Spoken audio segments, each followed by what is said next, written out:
know him from the Smiley Morning Show. Now he's got his own show. Radio Theology is on ZPL. Here's Pub Pastor Daron. March 1st is here, and it doesn't feel like it at all. Welcome back to Radio Theology. Another week of a dose of faith, hope, love, and music. Your faithful host here, Pastor Daron. Early wine with the one and only Lisa Graff, Ryan Allward. Good morning, guys. Good morning. Good morning. You know, I had visions of sugar plums dancing in my head. Yeah. Of sunshine, and maybe, March would just be like, let's go. Mm-hmm. It's not going to be cold. No more snow.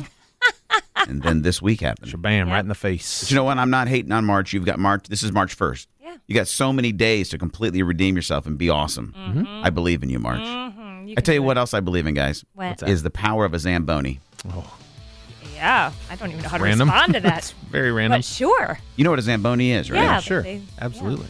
Make the ice smooth. That's a very bad explanation. Is Ryan, that do you know what what a they do? Zamboni is? Yeah, it resurfaces the ice. Yes. On a rink. There you go. Yeah. Ice rink, right? Yeah, yeah. Hockey rink, right? It's a big machine. It comes out, puts down some water, smooths it out, freezes it over, resurfaces the ice. I didn't know how important Zambonis were in making dreams come true. Oh, yes. So did you see the story of he's like a 42-year-old guy, like Zamboni driver that somehow is the backup of the janitor, backup goalie, Yeah. Yes. and got in the NHL game this past week? Yes. Yeah, his name is Dave from the Carolina Hurricanes. And, yeah, he got the chance of a lifetime to step in and be the backup goalie. Wow. He was the emergency backup. The substitute to the substitute. The assistant to the regional manager. Yes, exactly. Exactly. I love the story that, like, obviously Dave had a dream, I'm sure, at some point that he wanted to be an NHL hockey goalie. Yeah. And he loves hockey, so he's just kept himself around the things that he loves. Yes. Right? We say every week here on Radio Theology, right, you're made on purpose and for a purpose. I'm not saying that Dave's purpose is not hockey, but he's found a passion. Right. And I just love the fact that, staying around the dream gave him this opportunity. Yeah. What I didn't know, Ryan, is that your dad evidently has a bucket list dream that has to do with Zambonis. I didn't realize it either, but I found out recently that since 1975, all he's wanted to do is ride a Zamboni. And his dream came true when he bid on a silent auction item at an event that my wife Lauren and I were performing at. Yeah. And he outbid some mysterious guy who kept upping the bid, and almost to the last second, there was a fight for this Zamboni ride for the Indy Fuel, the hockey team downtown. Yeah. Wow. And he won, and so he is going to fly the American flag and wear his Navy veteran ball cap and ride atop this Zamboni. Does he get to do it during a game? Absolutely, Oh, yeah. okay. So I was thinking it's just his his private ride just in the no dark one else. stadium Okay, yeah, thing. so He'd now probably that- still fly so- the flag even if he was he alone. probably would. He's That's a what I Navy thought. veteran. But Yeah. yes, if there's a huge audience, it now makes more sense why Elle would want to proudly Yes. salute the flag as he rides the Zamboni. Absolutely. Oh, yeah. Yes. Yep. And so he's already calling the Fuel to find out what games are available. And they have in hockey there's 3 periods and there's 2 intermissions. Yeah. And so I think he gets to ride it both times. Oh, wow. And I don't know how long the Zamboni ride is, but let's say it's 5 minutes. Yeah. It's going to be a good time. That's not a Yeah. bad time at all. Yeah. Listen, if you think your dreams are stupid, we're going to tell you that they're not. If you think Zamboni driving is below your purpose, listen, you're mistaken this morning. Nope. It's March 1st, and there may be a Zamboni ride in your future. However, metaphorically you want to take that. I'm There just you saying. go. God's at work to actually bring your dreams into reality if you keep chasing them, you stay close enough to them. And we're going to stay close to you all morning long right here on Radio Theology. Welcome to 40 Days of Telling Yourself No. Doesn't that sound exciting, guys? Here's Yeah. a little ash for your forehead, and then just tell yourself no for 40 days.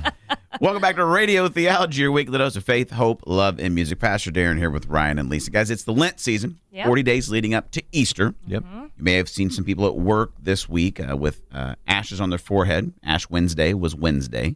Kind of kicks off the Lent season. And so we know every holiday, we don't want you celebrating something with ignorance. Right. That's why whenever there's a holiday, we bring in Dr. Horatio Wigglebottom, and he educates us on the origins of these holidays. We've brought him back. I can't wait to be educated today. Dr. Wigglebottom, welcome to the studio. Yes, hello. Thank you for having me. Welcome back. Always love being on Radio Theology.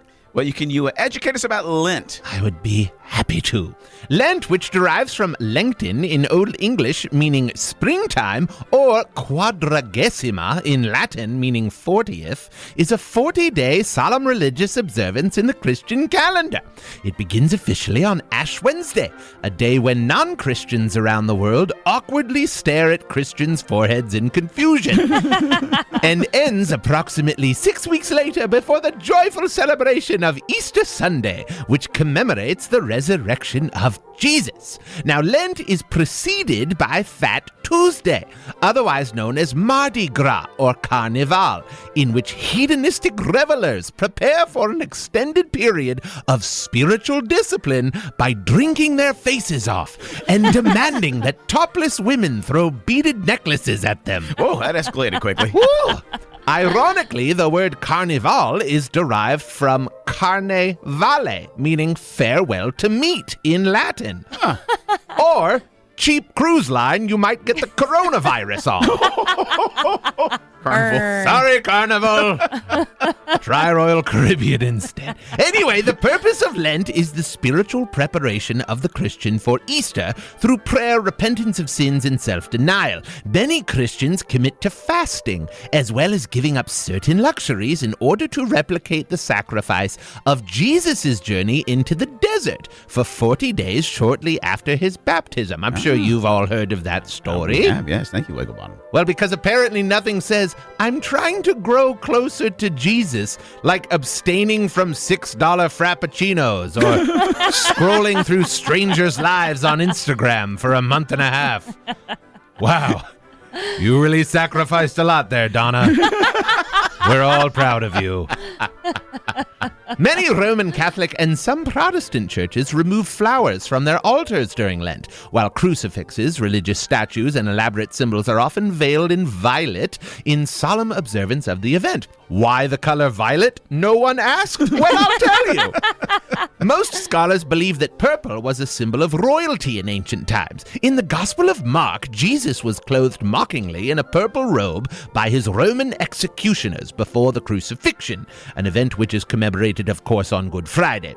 Would you like to hear a joke that I came up with about Lent? I've been waiting the whole time. It's not really about Lent at all. It's just funny. Okay. What do you call it when Batman leaves church early? I have no idea. Lisa? Same. Christian Bale. Oh, I shouldn't have laughed. I take bad. my laugh back. Do you have another one? No, it's the only one I had. There aren't a lot of Lenten puns, but Easter coming up soon, I've got you covered. While Lent has several weeks left in it, this episode of Holiday History sadly does not. I'm Professor Horatio Wigglebottom, and I'll see you again soon for St. Patrick's Day, only on Radio Theology. Welcome back to Radio Theology, your weekly dose of faith, hope, love, and music. This would be a beautiful time to jump on social media, give us a like or a follow. You know you're only going to be in the car for like another 6 or 7 minutes. Right. You're going to miss so much great content that could change your life forever. That's right. So just go over to Radio Theology on Instagram, Facebook, whatever it may be. Give us a like or a follow. Or if you want to be an honor student, I mean next level, not an average listener. I mean honors, next level, valedictorian, summa cum laude. If you will. If that's how you say it. It is not. Oh, how do you say it? How do you say it? It's summa cum laude. What did you say? I'm not really sure. Summa Cum laude. Listen, Doesn't rhyme. You know who didn't get the honors tassels when they were graduated from high school or college? Aw. This guy. You just Anyway, had a hat. That's it. I got a hat and like a strong Yeah. wave. Okay, Yeah. you can leave Yeah. now. Yeah. It's been 8 years. Anyway, all of that to say, we also have a podcast. Yes. Yes. You just go Subscribe. search Radio Theology wherever you get podcasts. We would be glad, and your life will be better. Guys, it's Lent. Yeah. Not maybe the sexiest season of church celebrations. No. Ooh, self-denial. Not even eat for 40 days. Yeah, hard work, everyone. After the 40 days of denying yourself, you may look sexier. That, Right. That's You know what true. I mean? I'm thinking about, I know I've missed the point of Lent because we're like 4 days in and I'm saying, I'm thinking about giving this up. Yeah, maybe I will. Should have thought of that on Tuesday. Sure. But the Lord understands. Here's the question. Okay. Why? Why in the world should we, or why is there a Lent, right? Because I think there's a really, really good reason. Sure. And some really great maybe values comes to our life from it. But why in the world Lent? That's where I want us to get right now. Yes. Is it? It doesn't sound appealing. It's a hard sell. Like, what? Join in Christ's sufferings for 40 days. Yeah. I'm like, I'm already in my own sufferings, so. Well, I isn't don't most know. of our life designed to keep pain or suffering away? Yes, that's so true. Like, probably if you ask, no one would say this is the purpose of my life. Sure. But most of us, the unspoken purpose of our life is to avoid pain and discomfort. Yeah, that's true. Yes. Seek pleasure. Yeah. Seek things that are good, feel good, do those things. And on the surface, immediately, great. Yeah.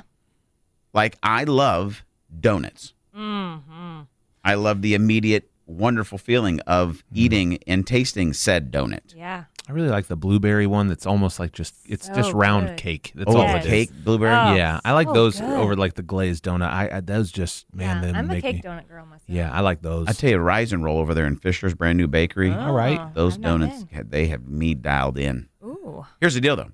If I say yes to donuts, let's say every day, the moment I say yes, bring it on. Yeah. Problem is, after a couple weeks of that, Yeah. my buttons on my pants will be saying, no, not going to work today. And that is where self-denial and learning to tell yourself no actually comes into play. And I think that's the why behind Lent is what God knows is that if we're going to ever become the person he created us to be, we have to learn to actually tell ourselves no. And as a little kid, your parents took care of that for you. But at some point, you were expected to, hey, you need to learn to actually be able to tell yourself no when it matters most. Yeah. And I think Lent gives us a little bit of an opportunity to do that. It's March 1st, and welcome back to Radio Theology, your weekly dose of February. What? What in the actual am I saying? Your weekly dose of February? You're so sad that it's March 1st. If we got a weekly dose of February, I'd want a refund. Yes. We've already talked about that. This is actually a weekly dose of faith, hope, love, and music. Yeah. And it's not February, praise God. We're moving into the spring. Gave us an extra day though yesterday. Yep. And our Leap year. leap year. Hey, happy birthday to all you leap year babies. Yep. Yep. Yep. Who are- Turning 6 years old today or yesterday.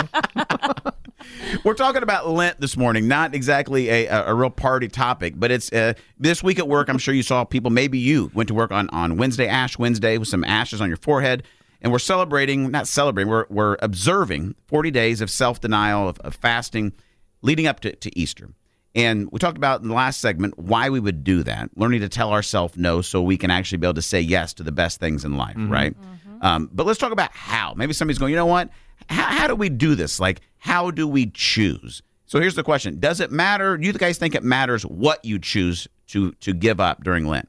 I do think it matters Tell me why. what you choose, because my thought is, what can I give up that's super easy that I'm already going to win at? Okay. Right? So that is why it matters, because that is not the point. The point is a heart thing. Like if I were to give up, I'm giving up 4-mile runs. Yep. Whew. Well, it's going to be tough, That's but I've never done a I think I 4-mile. can do it. Yeah, Yep, I right. think I can do it. Right. So that's what I'm thinking. Okay, Ryan, what's your thoughts? I grew up a denominational sort of mutt. Okay. We hopped around to different churches a lot.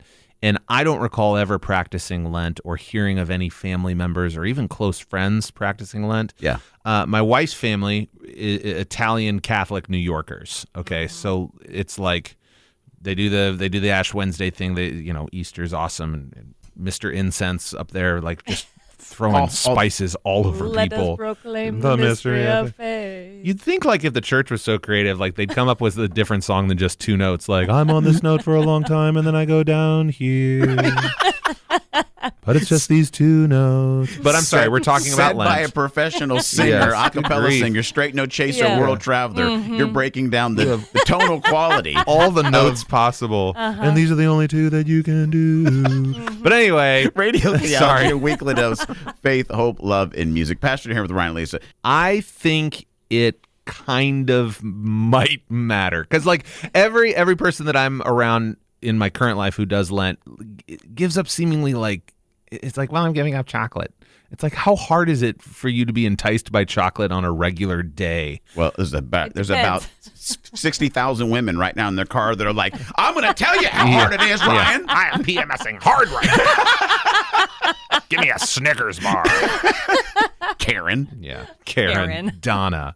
Hi, Donna. You guys have brought a good point. Yeah. It would not be hard for me to give up 4-mile runs. No. I never want to do one, ever. Yeah. The whole point is actually learning to tell yourself no. Mm-hmm. We've been talking about that throughout the morning, is if you don't know how to tell yourself no, you're going to be saying yes to everything. Mm-hmm. When you say yes to everything, you're not saying yes to the most important things that are driving you towards becoming the person that God's created you to be. So give it some thought. Maybe think about doing it. Maybe not. We're not going to should on you this morning. We're not saying you should do it. We're saying you could. We want to empower you to make a powerful decision. Whatever you would choose to give up from Lent, I know we're already in the midst of it. It's not too late. Is make sure it's something that actually is going to be a challenge for you. Because at the end of the 40 days, you may be just surprised at the person that you're becoming. Welcome back to Radio Theology. Maybe you got your kids in the car and you say, you know what? I want them to know a little bit more about why we celebrate Lent. We got you covered here on Radio Theology because it's time for another episode of Bible Storytime, the Lent edition. After Jesus was baptized, he did something unusual. The crowd around John the Baptist was very excited. They had seen the Holy Spirit appear like a dove and had heard the voice of God calling Jesus his son. Maybe the Messiah, the one who would save Israel and bless the whole world, was finally here. It was the perfect time for Jesus to say, Okay, everybody, follow me. I'm the Messiah. but he didn't. Instead, Jesus walked off into the wilderness all by himself. He left the crowds behind and went out into the wildest parts of Israel to be alone. You see, Jesus knew what was coming. He knew that being the Messiah, that saving Israel and blessing the world was going to be very, very hard. He knew he couldn't do it unless he was very close to God, his Father. So Jesus went off to spend some time with his dad. For 40 days, Jesus stayed in the wilderness. He didn't eat any food. He spent all of his time talking with God, his Father. At the end of 40 days, Jesus and his dad were very, very close. But he was also very, very hungry. And then Jesus had a visitor. Do you know who it was? It was that sneaky snake, God's enemy, the one who had lied to Adam and Eve way back at the beginning so sin would ruin God's world. God's enemy knew Jesus was hungry. He knew the big things Jesus had to do would be hard. God's enemy showed up to tempt Jesus with all the ways to make things easier. If you are really God's son, The enemy said, why don't you just turn these rocks into bread? Then you can eat. No, Jesus said. I don't live by bread. I live by the words that come from my Father. Then the enemy took Jesus to the highest place in Jerusalem, the very top of the temple. Jump off. He said, God will send angels to save you, and then everyone will be impressed, and they'll want to follow you. but Jesus replied, That is not God's plan. Don't test God with tricks. Finally, the enemy took Jesus to the top of a high mountain. Jesus could see all the kingdoms of the world. Do you want to rule all these kingdoms? The enemy asked. I can make that happen. All you have to do is bow down and worship me. What should Jesus do? God wanted Jesus to be a new kind of king, a blessing for the whole world. Jesus knew that God's plan was going to be very, very hard. God's enemy said that he could make it easy. Wouldn't that be better? But Jesus knew he was talking to a liar. I will only bow down to God. Jesus yelled. Leave me now. And the enemy left. He had tried his best to fool Jesus the same way he had fooled Adam and Eve many years before. But Jesus was too close to God, his Father. And being close to his Father made Jesus strong. God took care of Jesus because he was God's son and God loved him so much. Now it was time to save the world.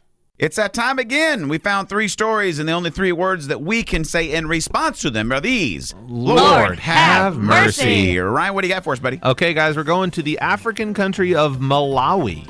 Right? A man who calls himself Prophet Shepherd Bushiri is allegedly selling a soap bearing his photo, claiming that it can wash your sins away. Oh, finally. Good. I've been waiting for this to come out. Tide just was not working for my sins against the Lord. It's called Lion of Judah soap, and it comes in different scents, such as peach orchard and lavender. It's $50 a bar, 50 US a bar. Basically, the whole pitch is that you're free to sin the whole day and cleanse yourself in the evening with this Bashiri soap.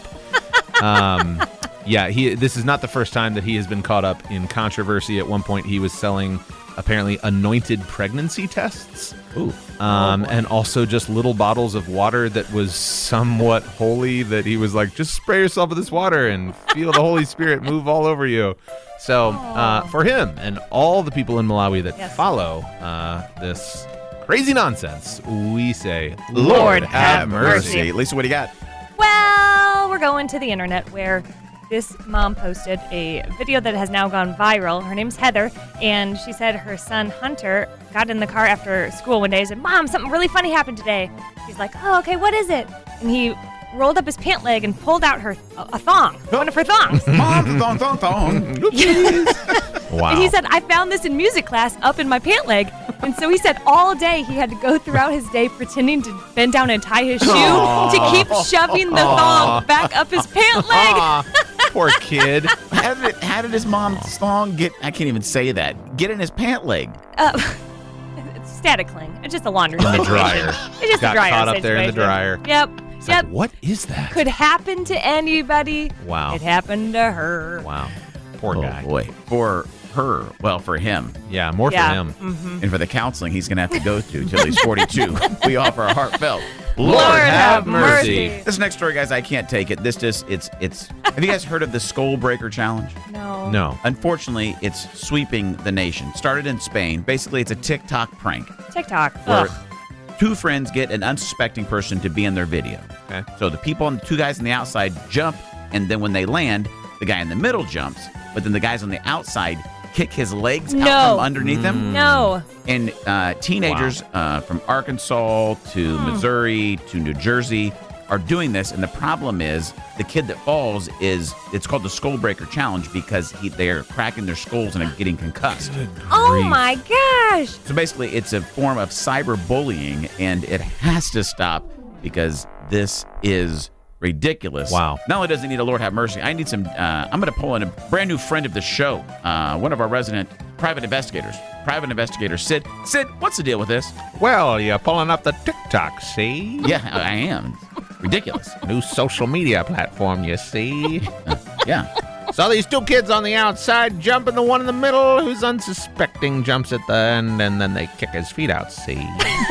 I do see it. Sounds terrible. It's terrible. So why are they doing that? Well, because their prefrontal lobes aren't developed fully yet, see? I do see that. And humanity can be very cruel to humanity, see?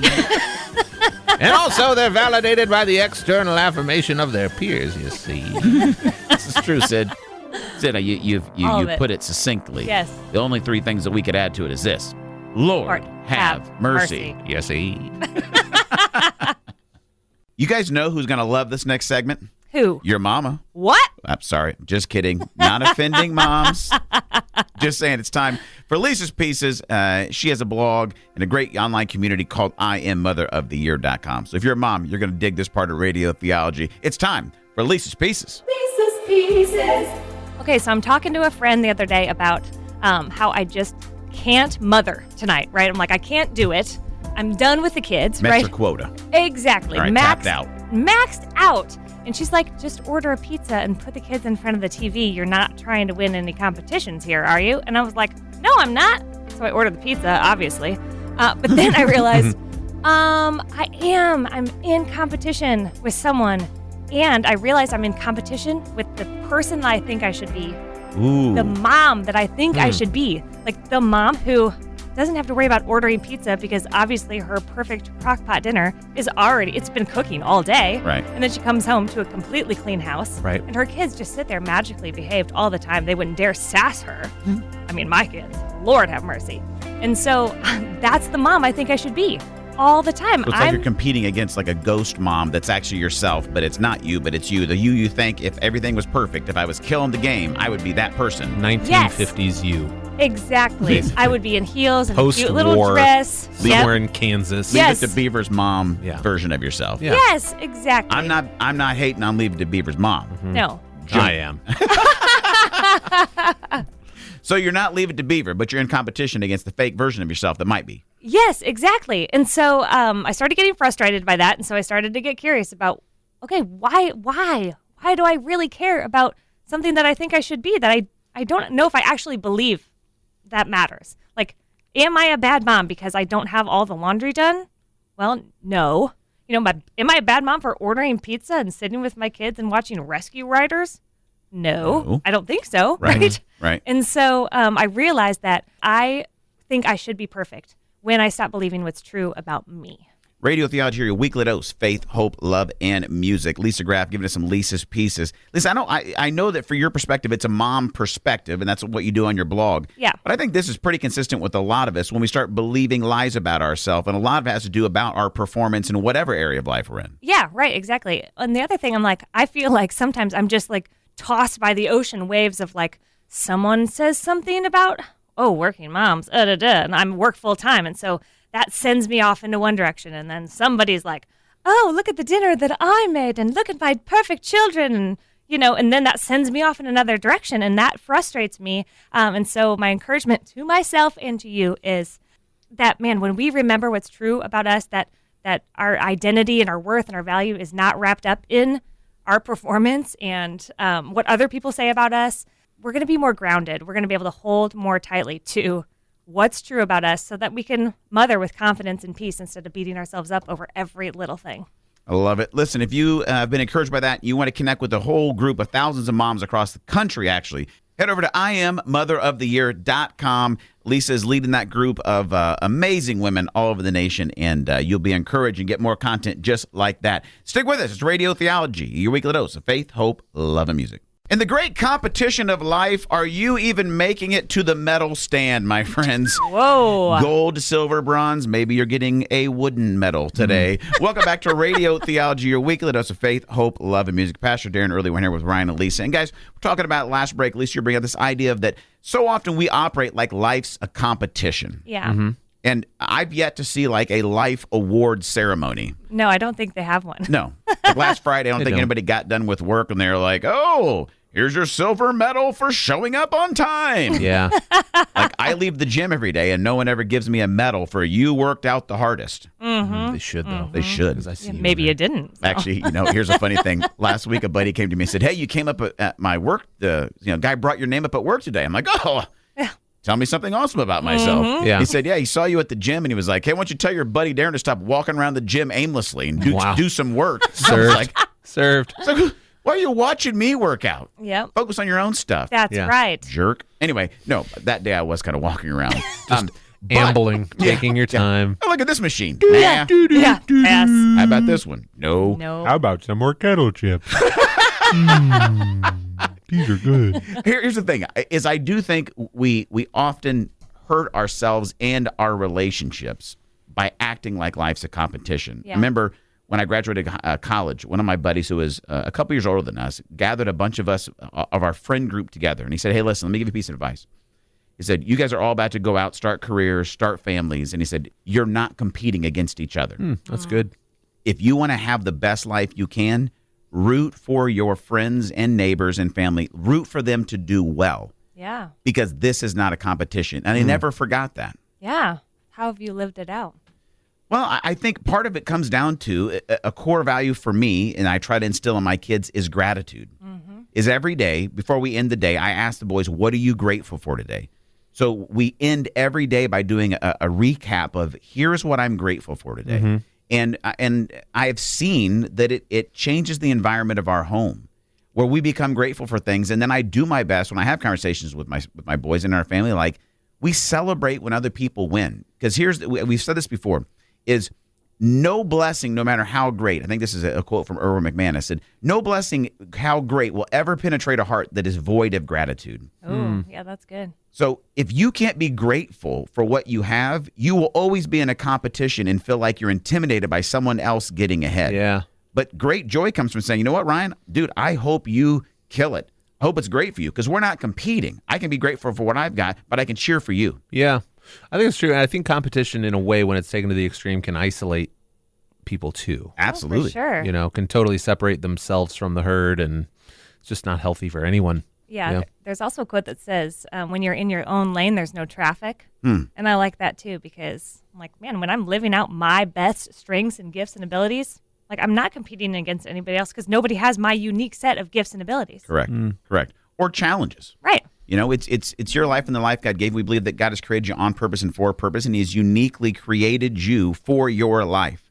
So stay in your lane, right? You're not competing against your neighbor. You're not competing against your brother or sister. It's your life and the one that God has given you. And maybe you need a little jump start in understanding how unique you are. I want you to head over right now to IamBornToBe.com. You can get the 5-day jump start to purpose. It'll give you something to think about this week to really focus in on how uniquely God has created you. Because listen, life is not a competition. It's a great adventure to be lived, and one that you've been uniquely created to live. If you were a superhero, what would your superhero name be? What would your superpower be? Oh, whoa. These are big questions. Huge question. I mean, what about the outfit? Do you have a cape? No cape. For sure, cape. As if there's even a question. Are you doing tights? Are there boots involved? What about a mask? I don't think a mask, but for sure tights and boots. Why not? Mask? That's a good question for me, too. I don't know if I go mask. Yeah, I think, man. Because what about your hair? Whew. You know? Well, maybe just the eye thing so the hair could flow. Oh, nice. Yes, that is key. Radio Theology, your weekly dose of faith, hope, love, and music. Pastor Daron here with Ryan and Lisa. And guys, we're not superheroes, but we get a chance to interview some people who we think are superheroes in town. And they're doing stuff to make a difference, to actually bring more faith, hope, and love to our city. And we sat down with Marcus Castile from the Grace Care Center a couple months ago. And we're going to release his podcast this morning, Lisa, on the Born to Be podcast. Which our Friday interview that happens on the Radio Theology podcast, where you really get to hear from people who are making a difference. And he's a part of the Grace Care Center. It's a phenomenal interview. Yeah, and they're doing awesome stuff because you think they're in Hamilton County, which you kind of assume is all people who don't struggle with anything because they live in Hamilton County. But they serve, like 900 families a week that go through there. And, and they get to shop basically for the food that they need for the week, their personal care items, and other services that really make or break their lives. Absolutely. I want to share a segment into the interview real quick this morning about a woman whose life was changed, that was coming there to find help after a tragedy in her family. And then she found actually purpose in her life as she became someone who served alongside the Grace Care Center. And if you're looking right now in your life to say, I need some more hope, I need to feel like maybe I'm making a difference, like maybe I am a superhero, think about joining with the Grace Care Center. You get information at activateindy.com, and maybe you could be a part of changing a life of someone like Nancy. Here's a tidbit from that interview. We had a young mom and husband and 2 kids doing life like all of us experience life, and the father was killed in a car accident suddenly. He was the breadwinner. Mom had a job, but she wasn't providing all the income. So immediately, that tragedy, not only was grief struck with that family, but they were not able to survive at that point. And so mom wasn't able to provide any food for her family because most of her income was just trying to keep the roof over the head and the utility bills. So for Nancy to come in and to just be loved where she was and to be helped through the process, because a lot of times in survival mode, you're focusing all of your time on surviving for today or maybe a little bit for tomorrow. Yeah. And you're not really saying, okay, how do I help get out of the situation? What do I need to be focusing on? And Nancy had a heart to really change, but she really was focused on survival mode. And as Nancy came through the care center, she was able to say, you know what, the job I have is not going to do it. And she went back to become a nurse. And she actually graduated with honors from her nursing program. And she's a nurse at one of the local hospitals here. And she was, another thing that happened with Nancy is when we were turning families away one week. And she said, you know what, and she was one of the families being turned away. And she said, I'm going to be here, so what can I do? And she stepped up and said, I'm going to volunteer. And that opened our eyes to say, you know what, we need to ask our friends, are you able to help us and volunteer? And so we have over 100 of our friends who are also volunteers every week. Wow. And so something changed in Nancy. Not only did she see the value in what we were providing, but she also saw that she could provide a value too. I know you're inspired by that, and if you want to hear the rest of the interview, just go get the Radio Theology podcast wherever you get your podcasts. That episode is released, and you will enjoy it, I promise you. Stick around. Radio Theology is with you all morning here on ZPL. It's the thought of the day with Pastor Daron. When was the last time you told yourself no? Now, if you're a parent, you're very familiar with the word no. And I remember when my boys were toddlers, I probably had to say no 1,000,000 times a day. Some of the times, like literally saving their life, because if they would have done what they were going to do, it would have ended really poorly. In fact, I probably said no so often at some point they actually probably thought it was their first name. But as I got older and more mature, the cool part is I don't have to say no as much. As they become more responsible for themselves, they actually have developed the ability to say no to themselves. In fact, knowing when and how to say no to yourself may actually be one of the most necessary skills to develop if you're going to become who you are born to be. That's why I think the season of Lent is so helpful. If you didn't grow up going to church, you might not know what Lent is, but it's the 40-day season we're in right now leading up to Easter. And it started Ash Wednesday, this past Wednesday, when you probably saw some people show up to work with ashes on their forehead. Well, the purpose of Lent is self-denial. It's basically 40 days of telling yourself no. And it could be a no to a food item. Maybe it's no to alcohol or soda or fried foods, maybe social media. But here's what I've found. The what you give up isn't really that important. It's the why that makes all the difference. Because if I'm guessing, if you're like most of us, there are probably some things you need to learn to say no to. If you say yes to everything you feel or everything you think or everything you want to do, you're going to find life telling you no to the dreams that you were created to fulfill. So we got the next 40 days, friends, of Lent to choose to say no to ourselves in the small things so that we're able to say yes to the biggest things that God is inviting us into. And if you are curious about maybe who God's created you to be and the life that He wants to create with you, I want you to head over to IamBornToBe.com this morning, and I want to send you the free 5-day Jumpstart to Purpose. It'll help you start answering some of the most basic questions of life so you'll know best what to say yes to as you say no during this Lent season. Head over to I Am Born to Be this morning, and I'll send you the free 5-day Jumpstart to Purpose. This is Pastor Daron Earlywine, and that's been your Radio Theology Thought of the Day.